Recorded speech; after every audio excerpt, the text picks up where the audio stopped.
Welcome back to Champion News Talk Radio, brought to you by championnews.net. You should all have been here during the break. A lot of conversation going on. And Michael Brown, what were you saying? You had a point that you were pretty emphatic about. Well, just, back in the 60s when the unions were really big and they had big members and big numbers, because everybody was jumping on board. Oh, more money, more benefits. Somebody had to pay for those benefits and that money, and it usually included the cost of inflation. But my point is this, is the unions realized that in the private sector, because they couldn't find the jobs, there was limited amount of money.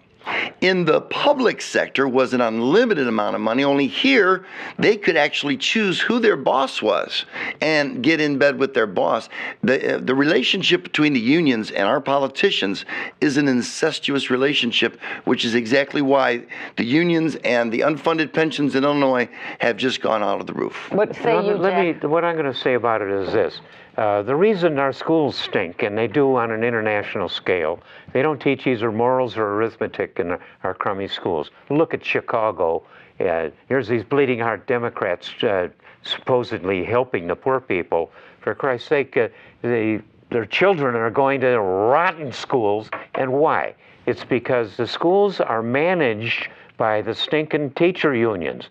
The IEA especially is running the school system. You think you might be voting for people in the school board. Well, not in the city of Chicago. You aren't going to get that. And in the rest of Cook County and the rest of the state, the school boards are dominated by the stinking teacher union.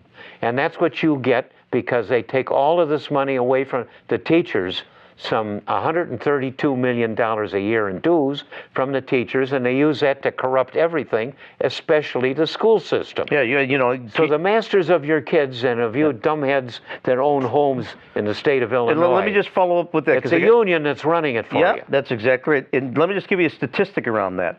CNBC ranked Illinois 37th in the country in terms of best for business, right? It's ranked 44 in cost of business, 45th in the health of the economy, so only 5 from the bottom. Cost of living 23, access capital, but they rated our education system 22nd in the country, right? So we have $200 billion worth of debt, and our education system's only ranked 22nd by the business community. These are the people that move businesses in there, bring their own capital in.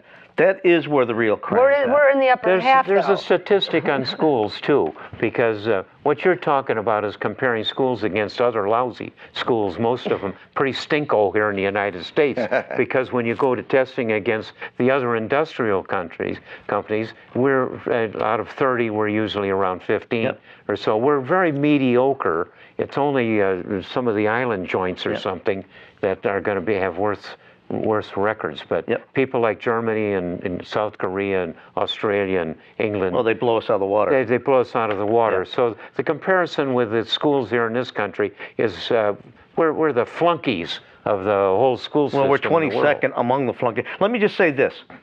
It's all about competition. What made the United States great in every dimension is competition. You have to have competition in education, in particular. I mean, these folks we have to have the best people in front of the students at all times, and they're not always going to be there. We should buy our own services, whether it's education or health. Yes, this sir. business of Obama figuring that out for us is a pile of crap. Oh, we have got so much more to say. You know what? You're going to have to come back and hear more next week on Champion News Talk Radio. I want to thank you, Jeff Tucek, for joining us. We will have Jeff back. Do not forget about the Illinois Pension Scam book, where you could get on championnews.net, and you have to catch us here every week. We will have a lot more information on pensions, teachers, unions, and what you can do for solutions. So don't go too far from the dial. We'll see you next week right here on Champion News.